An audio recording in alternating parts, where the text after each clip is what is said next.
Presiden ke-8 Republik Indonesia, Jenderal TNI Purnawirawan Prabowo Subianto kemarin sudah dilantik menjadi presiden oleh Ketua MPR Republik Indonesia Ahmad Muzani yang juga Sekjen Partai Gerindra.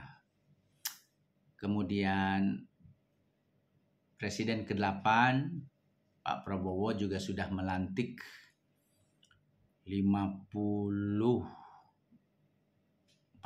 menterinya dan sekitar 53 wakil menterinya. Hari ini Presiden Prabowo juga melantik utusan-utusan khusus Presiden, para kepala badan dan wakil kepala badan, banyak banget dah ya. Nah, kita ucapkan selamat bekerja kepada Presiden Prabowo Subianto, Wakil Presiden Gibran Rakabuming Raka, dan para menterinya, juga para wakil menteri, staf khusus, para kepala badan, wakil kepala badan. Mereka semuanya harus dan akan menjalankan tugas konstitusional sebagai penggerak pemerintahan. Mereka juga harus sadar apa sih tujuan dari adanya negara dan adanya pemerintahan. Dalam Undang-Undang Dasar 1945 atau pembukaan Undang-Undang Dasar 1945, alinea keempat jelas tujuan dari kita bernegara, tujuan dari adanya pemerintahan adalah satu, melindungi segenap bangsa Indonesia dan seluruh tumpah darah Indonesia. Yang kedua, memajukan kesejahteraan umum, mencerdaskan kehidupan bangsa, ikut melaksanakan ketertiban dunia berdasarkan kemerdekaan, perdamaian abadi, dan keadilan sosial. Jadi, adanya pemerintahan, adanya negara Republik Indonesia, dan adanya Presiden, wakil presiden, para menteri, wakil menteri, para kepala badan, wakil kepala badan, utusan khusus, dan lain sebagainya, yang semuanya itu dibayari oleh rakyat, segala gaji, fasilitas, tunjangannya itu dibayari oleh rakyat.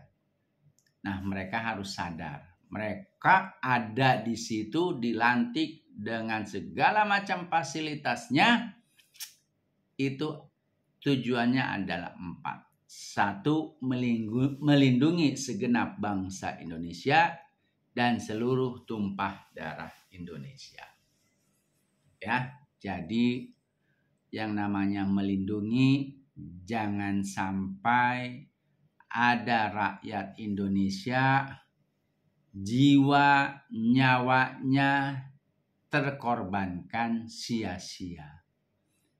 Jangan sampai ada rakyat Indonesia yang keamanan, keselamatannya tidak terlindungi. Dan jangan sampai ada pulau di wilayah Indonesia itu diakui, dikooptasi oleh negara lain atau oleh warga negara lain, sehingga membentuk semacam negara di dalam negara. Kalau itu terjadi, berarti aparat pemerintah, para menteri, presiden tidak menjalankan amanah konstitusi, melindungi segenap bangsa Indonesia dan seluruh tumpah darah Indonesia. Tujuan yang kedua adalah memajukan kesejahteraan umum. kalau memajukan kesejahteraan umum itu, yang namanya hidup sejahtera itu hidup yang serba kecukupan. Rakyat Indonesia kalau hujan tidak kehujanan, kalau panas tidak kepanasan. Kalau ingin berangkat kerja, ada public transportnya atau dia punya kendaraan. Kalau dia sudah punya kendaraan, apakah roda 2, roda 3, roda 4, tapi kemudian ia ingin lebih nyaman menggunakan public transport, maka pemerintah harus menyediakan public transport yang bagus, ya, yang nyaman dan aman. Seperti itu. Kalau rakyat perutnya lapar, maka ada uang, ada pangan yang tersedia, mendapatkannya mudah, ya. Jadi tidak ada lagi rakyat yang kelaparan. Harusnya tidak ada lagi anak bangsa yang menderita stunting atau kekurangan gizi. Harusnya tidak ada lagi rakyat yang bingung tinggal di mana, ya. Dan bingung besok makan apa, nanti sore makan apa. Bukan memilih restoran mana di negeri mana, tapi bingung. Jangan sampai ada rakyat yang pagi selesai makan atau menemukan bahan makanan, dia bingung nanti siang anaknya, dirinya, istrinya makan apa. Demikian jangan nanti sore. Karena apa? Karena ketiadaan uang. Karena ketiadaan bahan pangan. Kalau sudah begitu, berarti rakyat tidak hidup sejahtera. Lalu apa tanggung jawab para menteri, para kepala daerah, utusan khusus, presiden, wakil presiden, para kepala badan? Itu. Nah, jadi bagaimana rakyat bisa makan? Dia harus punya uang. Termasuk harus ada bahan pangannya yang dia beli. Bagaimana dia bisa mendapatkan uang? Maka dia bisa bekerja.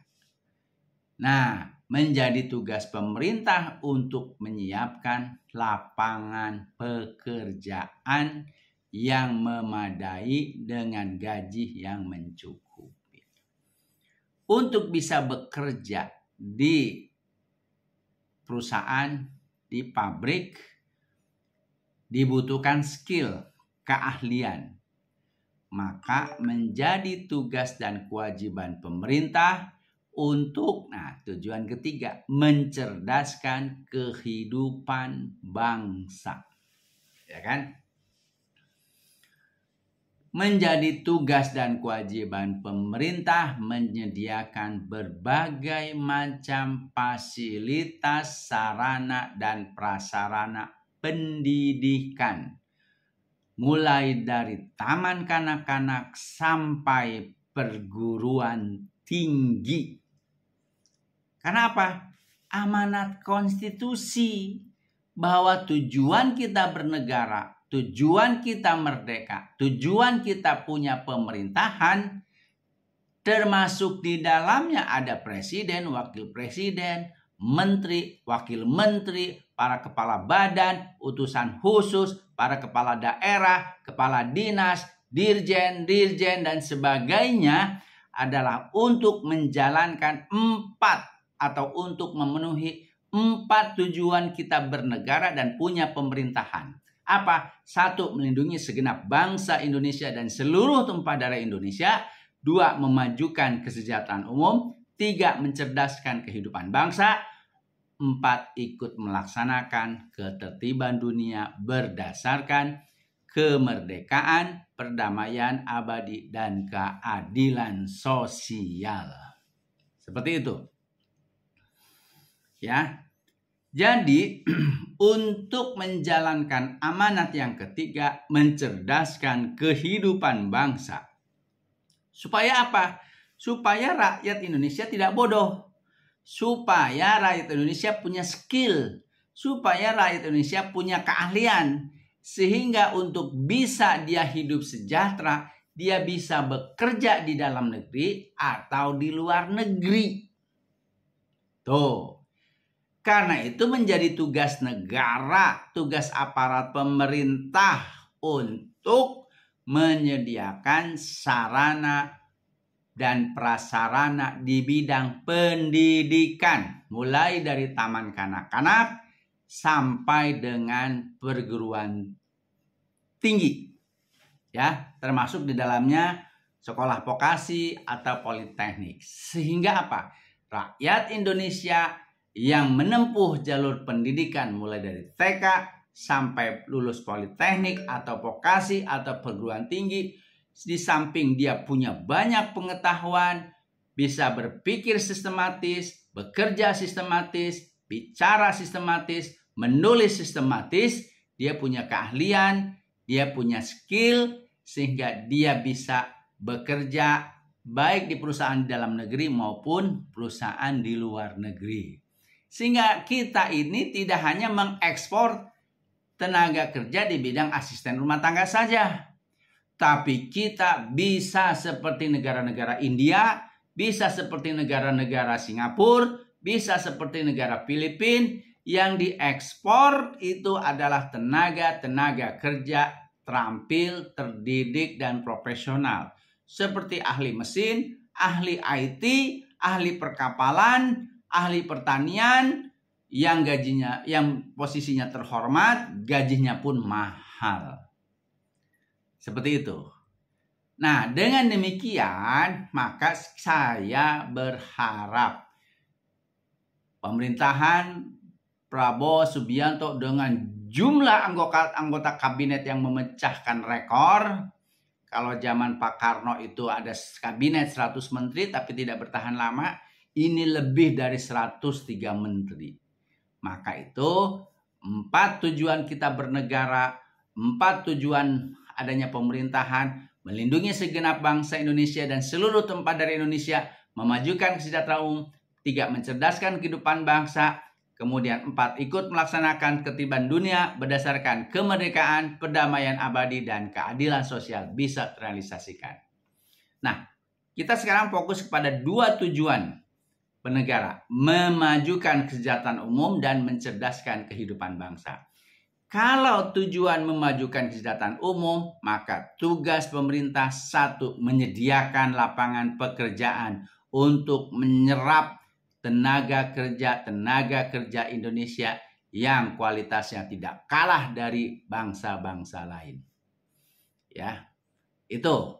Meskipun saat ini kondisi ekonomi dunia termasuk Indonesia juga sedang mengalami resesi, maka tetap menjadi kewajiban pemerintahan Prabowo, Gibran, dan para menterinya harus bisa menyediakan lapangan pekerjaan. Supaya apa? Supaya rakyat punya gaji, punya penghasilan, sehingga kalau kita ingin makan, ya, ingin berpergian, ingin berpakaian, anak-anaknya juga ingin makan makanan yang bergizi, hiburan dan sebagainya, punya duit. Semuanya tersedia. Itu ya. Nah, bagi mereka yang punya bakat kewirausahaan, maka menjadi tugas pemerintah pula untuk membimbing warga ataupun rakyatnya bisa berwira swasta. Ya. Jadi yang kelompok satu yang memang tidak punya bakat wira swasta, dia bekerja. Harus punya keahlian, harus punya pendidikan, harus punya skill. Yang punya bakat wira swasta, pemerintah pun harus mendorong, membimbing warga rakyatnya untuk bisa menjadi pengusaha yang tangguh, pengusaha yang taat ajas, pengusaha yang punya etika. Apalagi sebetulnya Indonesia itu masih membutuhkan banyak pengusaha-pengusaha. Saat ini jumlah rakyat Indonesia yang berprofesi sebagai wirausahawan belum lebih dari 5% dari jumlah penduduk Indonesia yang saat ini jumlahnya mencapai 280 juta jiwa. Gitu ya. Nah, kalau saja penduduk Indonesia 10% atau 20%-nya menjadi pengusaha-pengusaha tangguh yang sukses, maka Indonesia akan jauh lebih hidup sejahtera, hidup lebih maju. Karena apa? Kalau banyak yang menekuni menjadi pengusaha, satu orang punya perusahaan menyerap minimal 5 orang sebagai tenaga kerjanya, maka akan semakin banyak penduduk Indonesia yang terserap tenaga kerjanya. Jadi tidak ada pengangguran lagi. Maka rakyat Indonesia lagi tidak bergantung menjadi pegawai negeri sipil ataupun aparatur sipil negara, ASN, atau kerja di BUMN, Badan Usaha Milik Negara, tapi kerja di sesama warga atau rakyat Indonesia yang sudah memiliki perusahaan. Nah, untuk bisa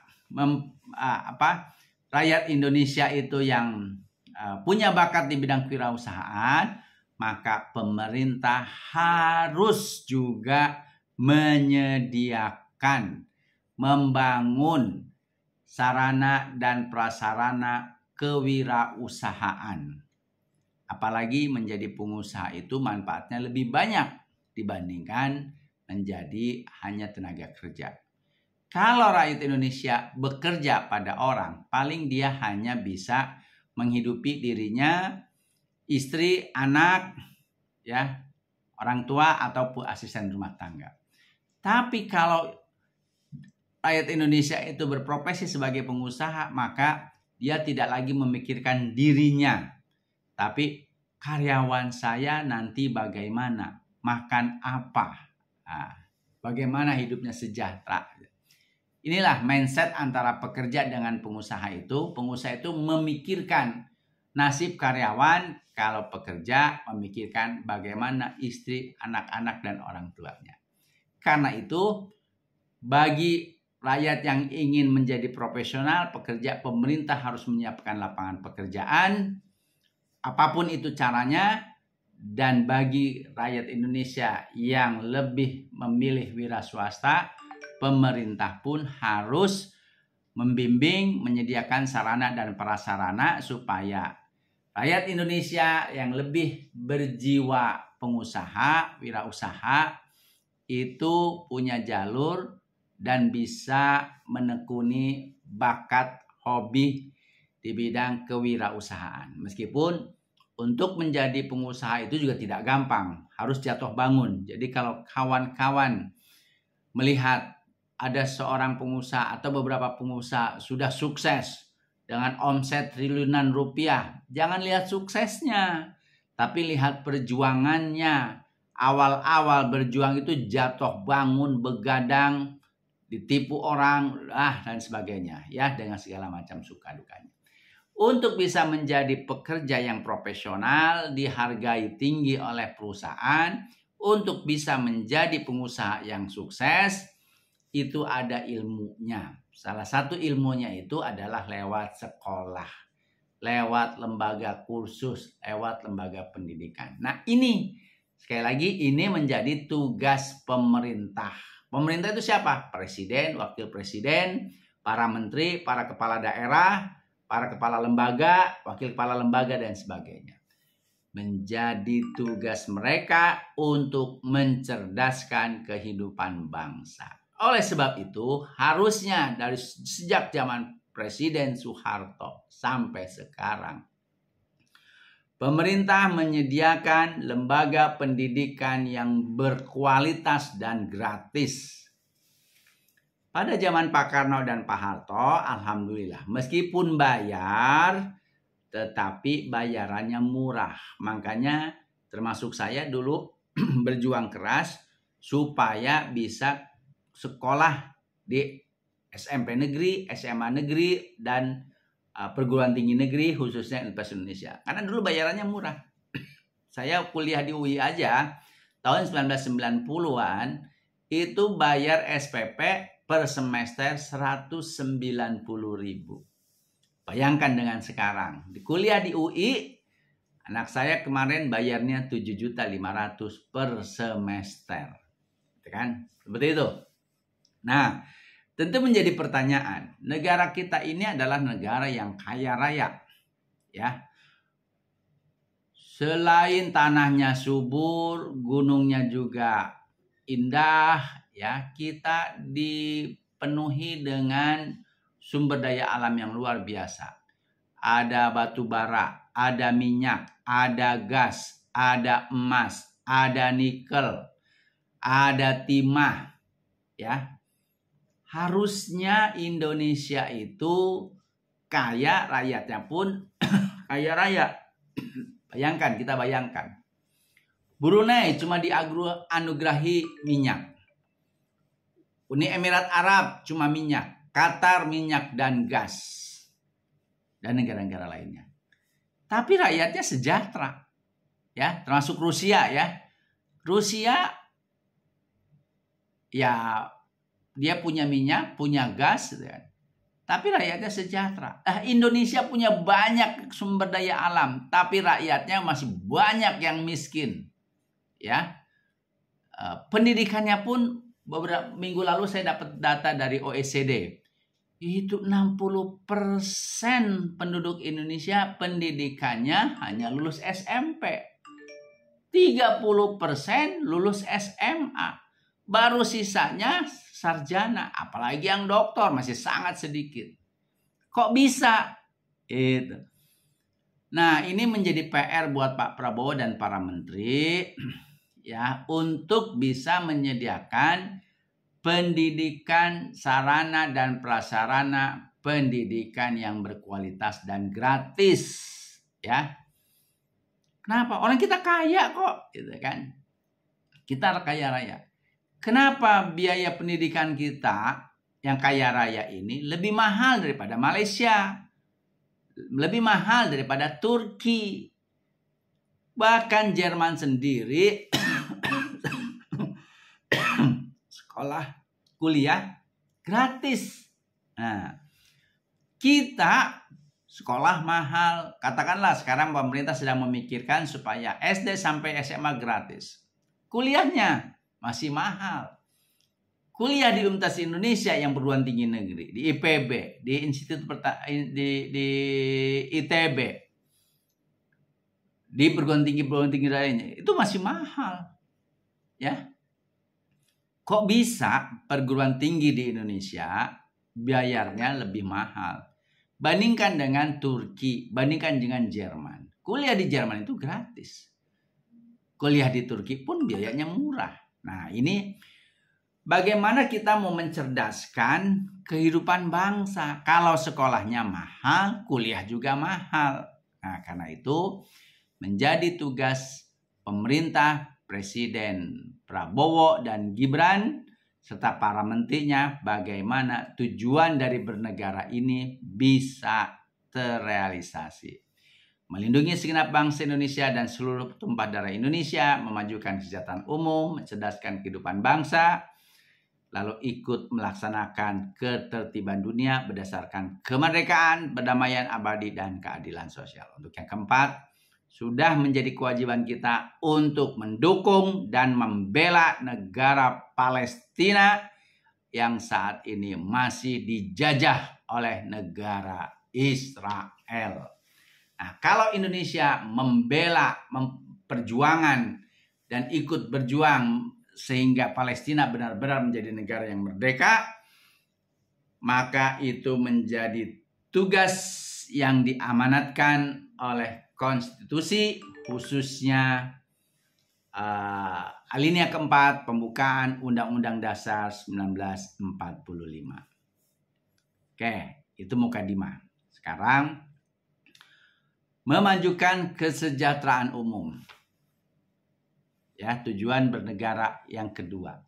Tadi saya sampaikan, menjadi kewajiban pemerintah untuk menyiapkan lapangan pekerjaan sehingga rakyat Indonesia yang selesai dari sekolah SMK atau SMA tapi belum berniat atau tidak ada dana untuk melanjutkan kuliah bisa bekerja dahulu. atau lulusan-lulusan perguruan tinggi, mereka tentu siap bekerja dengan harapan begitu lulus perguruan tinggi hidupnya jauh lebih sejahtera, sehingga dengan modal gelar ijazah dan gelar sarjana mereka bisa bekerja dengan lebih baik lagi. Ini menjadi tugas pemerintah untuk menyiapkan lapangan pekerjaan. Nah, sementara untuk mereka yang berwira swasta yang lebih memilih atau lebih punya bakat wira swasta, juga menjadi tugas pemerintah untuk memberikan sarana dan prasarana supaya rakyat Indonesia yang lebih memilih menjadi wirausahawan, entrepreneur ataupun pengusaha itu bisa tersalurkan, terbina, terjaga, terlindungi dengan baik. Kita ketahui bahwa di dunia bisnis ada pengusaha yang sudah lama berjuang dan sukses, ada pengusaha atau pelaku usaha yang sudah lama berjuang, sukses banget juga tidak, tapi bangkrut juga tidak. Dan ada pengusaha yang baru merintis usahanya. Nah, tentu saja ini semua menjadi tanggung jawab pemerintah supaya satu sama lain bisa saling mendukung. Pengusaha yang sudah besar bisa mendukung pengusaha yang kelas menengah. Kelas menengah juga bisa melindungi pengusaha baru, kelas kecil ataupun pemula, ya. Itu bukan sebaliknya, pengusaha besar melakukan tindakan ataupun melakukan persaingan usaha yang tidak sehat. Dia ingin pasar dan keuntungan menjadi miliknya semata. Sementara pengusaha-pengusaha baru tidak diberikan kesempatan, malah disingkirkan. Nah, ini menjadi tugas pemerintah supaya hal tersebut tidak terjadi. Nah, karena itu pemerintah harus menyiapkan sistem hukum dan etika bisnis yang baik sehingga masing-masing pelaku usaha yang besar melindungi pelaku usaha menengah dan kecil, ya. Kelas menengah, kelas pengusaha kecil atau pemula bisa juga menjadi subordinat atau menopang perusahaan yang sudah besar, bisa tambah maju, juga bukan dimatikan, ya. Kerjasama untuk semakin maju, namun diberikan kesempatan juga oleh pengusaha besar agar pengusaha kelas menengah, pengusaha kecil itu juga bisa terus tumbuh dan berkembang, ya. Dulu iklan di salah satu iklan yang diproduksi oleh perusahaan elektronik menggambarkan gajah yang besar, ibunya sedang membimbing gajah yang kecil, gitu kan. Nah, maka para pelaku usaha pun sudah sepantasnya seperti itu. Yang besar membimbing pelaku usaha yang kecil, bukan justru mematikannya. Nah, untuk supaya itu bisa terjadi, maka menjadi tugas pemerintah pula untuk membuat sistem hukum, ya. Sistem hukum sehingga tidak ada pengusaha besar yang memonopoli suatu produksi dan pasar yang mematikan sistem usaha ataupun pelaku usaha kecil dan menengah. Seperti itu.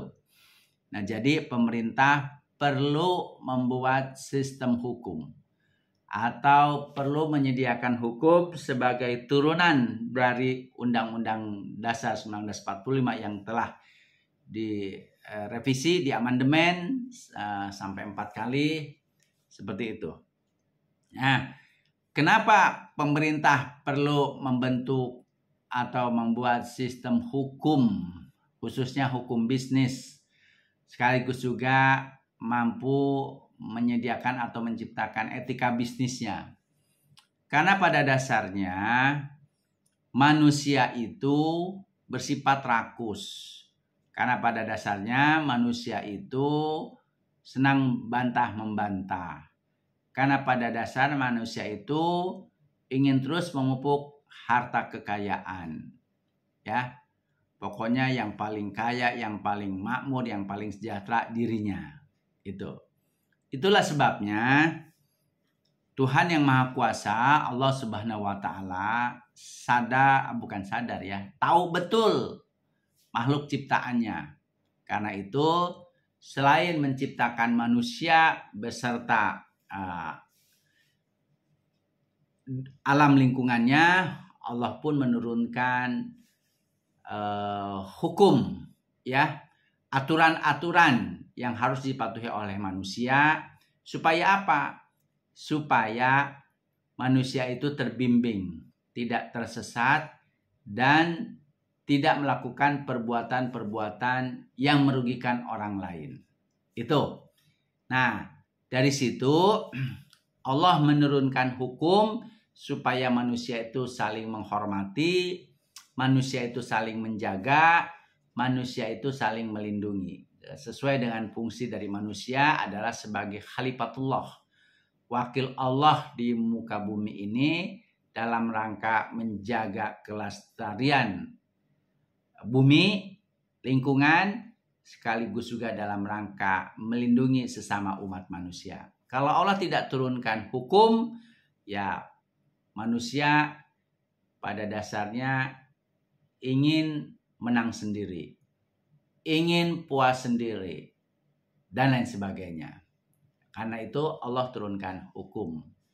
Nah, jadi berdasarkan itu pun manusia pun sebagai khalifatullah di muka bumi ini berkelompok, membuat sistem pemerintahan, akhirnya terbagi-bagi dalam berbagai negara. Di dalam negara ada pemerintahannya, maka negara dan pemerintahan itu wajib membentuk hukum, menciptakan hukum dalam rangka menciptakan ketertiban sosial, kesejahteraan sosial. Nah, khususnya hukum bisnis, supaya apa?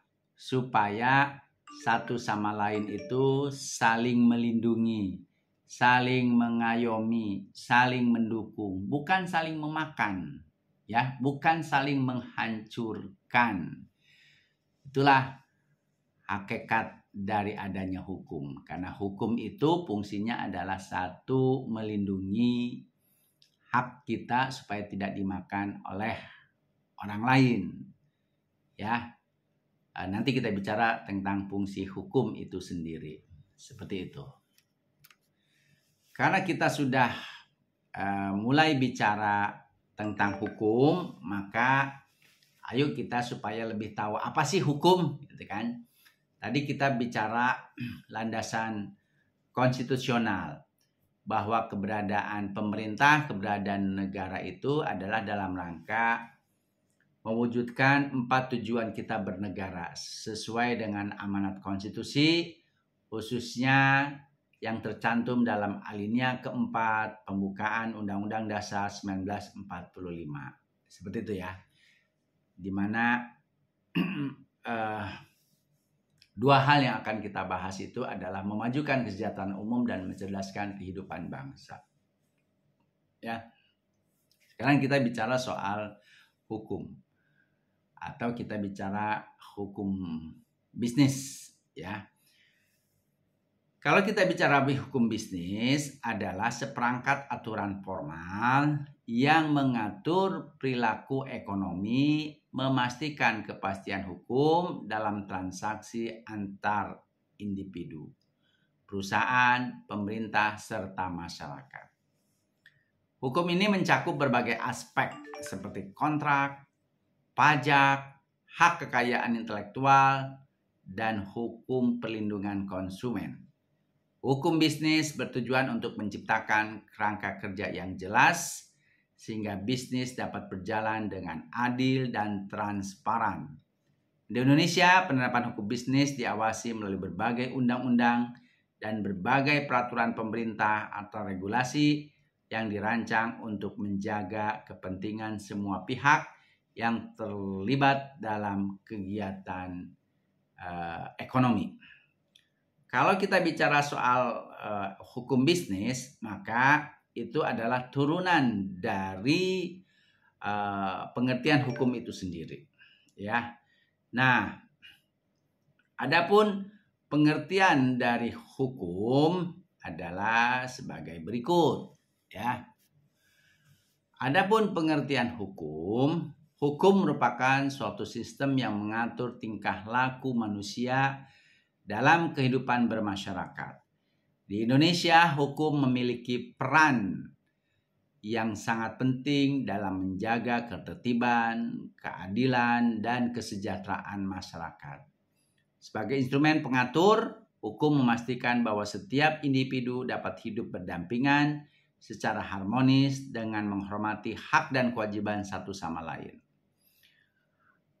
Hukum secara umum didefinisikan sebagai kumpulan peraturan atau norma yang mengatur tingkah laku manusia dalam kehidupan bermasyarakat yang diberlakukan oleh otoritas atau pemerintah dan memiliki sanksi bagi yang melanggarnya. Di Indonesia, hukum mencakup segala bentuk peraturan tertulis seperti undang-undang dan peraturan pemerintah serta norma tak tertulis yang berkembang dalam masyarakat. Hukum memiliki sifat mengikat, yang berarti setiap individu atau kelompok dalam masyarakat wajib mematuhi hukum tersebut. Hukum juga berfungsi sebagai alat untuk menyelesaikan sengketa dan menegakkan keadilan, sehingga menciptakan ketertiban dalam kehidupan sosial. Selain itu, hukum juga memiliki sifat dinamis, yang berarti bahwa peraturan hukum dapat berubah sesuai dengan perkembangan zaman, kondisi sosial, dan kebutuhan masyarakat. Itu sebabnya Dewan Perwakilan Rakyat hampir setiap 10 tahun sekali itu seringkali membuat undang-undang yang baru atau merevisi ataupun mengamandemen undang-undang yang ada. Karena tadi ya, karena hukum itu bersifat dinamis. Ya, bersifat dinamis. Nah, tadi saya jelaskan ya, di Indonesia perubahan hukum dapat terjadi melalui revisi undang-undang atau penertiban peraturan baru oleh pemerintah. Oleh karena itu, pemahaman terhadap hukum bukan hanya sekedar mengenali peraturan yang ada, tapi juga harus mencakup kesadaran bahwa hukum terus berkembang. Ya, hukum terus berkembang sebagaimana manusia juga terus berkembang. Seperti itu, ya. Kalau kita bicara negara dan bicara hukum, maka kita juga akan bicara soal hierarki perundang-undangan di Indonesia. Hierarki perundang-undangan di Indonesia merupakan struktur yang mengatur susunan dan kedudukan dari undang-undang dasar hingga peraturan yang lebih rendah seperti peraturan daerah. Adapun hierarki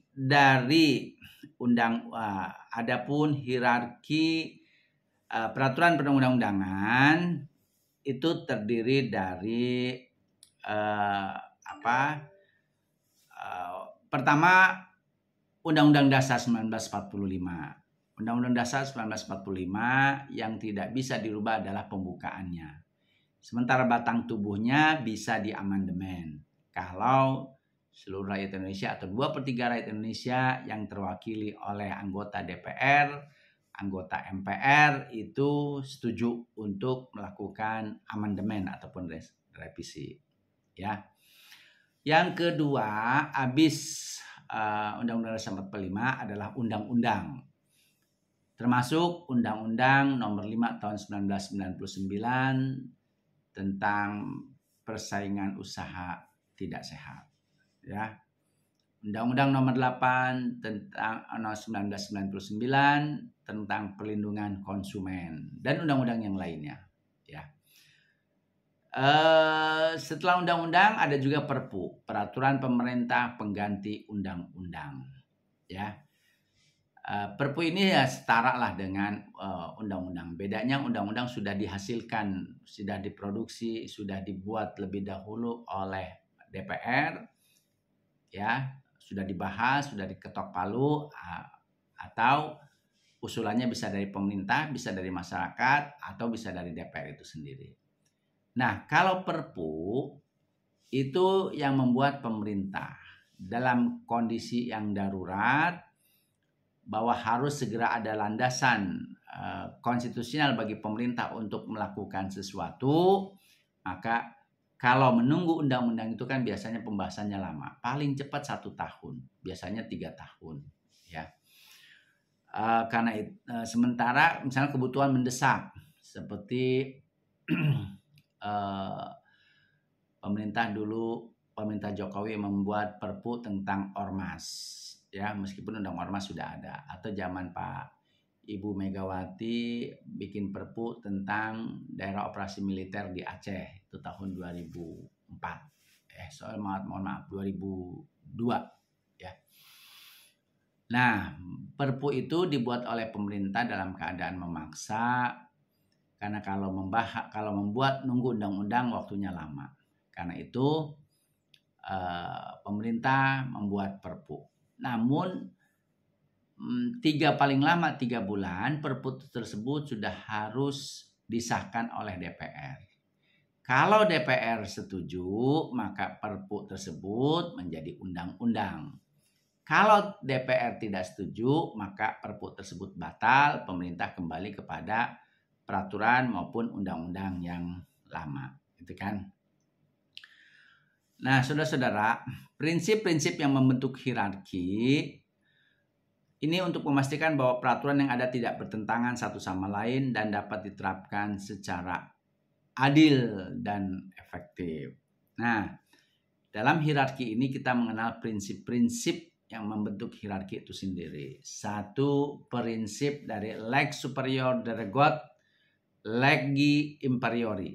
Jadi prinsip ini menegaskan bahwa aturan hukum yang lebih tinggi akan mengesampingkan aturan hukum yang lebih rendah. Itu ya, jika terjadi pertentangan. Dalam konteks hierarki, peraturan perundang-undangan di Indonesia merupakan hukum tertinggi yang menjadi acuan bagi semua peraturan lainnya. Setiap undang-undang, peraturan pemerintah maupun peraturan daerah harus sesuai dengan Undang-Undang Dasar 1945. Jika ada peraturan bertentangan, maka peraturan tersebut dapat dibatalkan atau dianggap tidak berlaku. Jadi yang pertama Undang-Undang Dasar 1945, yang kedua undang-undang dan perpu, tadi sudah dijelaskan perpu, maka undang-undang ini tidak boleh bertentangan dengan Undang-Undang Dasar 45. Kalau bertentangan, maka undang-undang tersebut dianggap tidak berlaku atau dicabut. Ya. Kemudian undang-undang pun ada di bawahnya keputusan pemerintah atau peraturan pemerintah. Maka kalau keputusan pemerintah atau peraturan pemerintah bertentangan dengan undang-undang, maka peraturan pemerintah itu batal demi hukum. Setelah peraturan pemerintah ada peraturan daerah. Baik peraturan daerah tingkat provinsi maupun peraturan daerah tingkat kota atau kabupaten. Ya.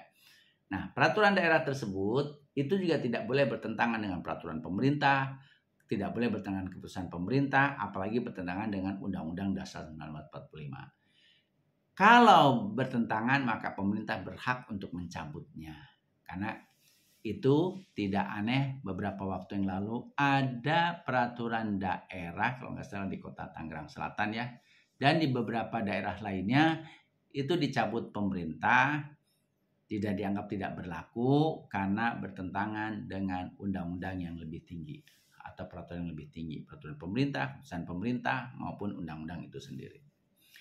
Prinsip lainnya dalam hierarki adalah prinsip lex specialis derogat legi generali.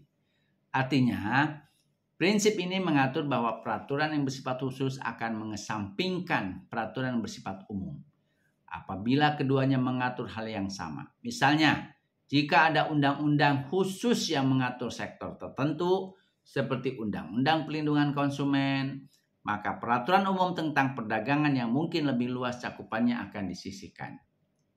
Prinsip ini memastikan bahwa peraturan yang lebih spesifik, relevan, dan lebih sesuai untuk diterapkan dalam kasus tertentu. Prinsip yang ketiga adalah prinsip lex posterior derogat legi priori. Prinsip ini menyatakan bahwa aturan yang lebih baru akan mengesampingkan aturan yang lebih lama jika kedua peraturan tersebut sama-sama mengatur hal yang sama. Dengan kata lain, undang-undang atau peraturan yang diterbitkan kemudian akan mengganti aturan yang diterbitkan sebelumnya. Karena itu, di setiap undang-undang yang baru ataupun peraturan yang baru seringkali disebutkan undang-undang yang lama dianggap tidak berlaku.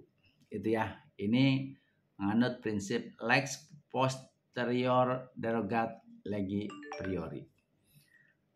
Hal ini penting karena hukum perlu terus berkembang dan menyesuaikan diri dengan perkembangan zaman, sehingga regulasi lama yang sudah tidak relevan atau ketinggalan zaman bisa digantikan oleh regulasi yang baru. Prinsip lainnya adalah prinsip konsistensi dan kesesuaian. Dalam hierarki peraturan perundang-undangan, konsistensi antara berbagai tingkat peraturan harus dijaga. Setiap aturan yang berada di tingkat lebih rendah tidak boleh bertentangan dengan aturan di tingkat yang lebih tinggi. Misalnya peraturan pemerintah tidak boleh bertentangan dengan undang-undang. Dan peraturan daerah tidak boleh bertentangan dengan peraturan pemerintah. Kesesuaian ini penting untuk menjaga kohesi dan harmoni dalam hukum nasional. Prinsip yang kelima adalah prinsip keterbukaan dan aksesabilitas. Prinsip ini mengharuskan peraturan perundang-undangan yang dibuat oleh pemerintah untuk dapat diakses dan dipahami oleh masyarakat luas. Setiap peraturan yang diterbitkan harus dipublikasikan dengan jelas sehingga masyarakat dapat mengetahui hak dan kewajibannya. Prinsip yang keenam adalah prinsip efektivitas dan efisiensi. Jadi setiap peraturan perundang-undangan harus disusun dan diterapkan dengan mempertimbangkan efektivitas dan efisiensinya.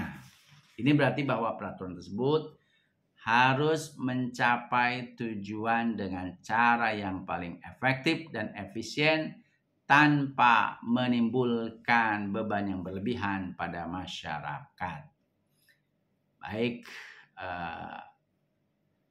kemudian prinsip yang ketujuh adalah prinsip kepastian hukum. Kepastian hukum merupakan salah satu tujuan utama dalam penyusunan peraturan perundang-undangan.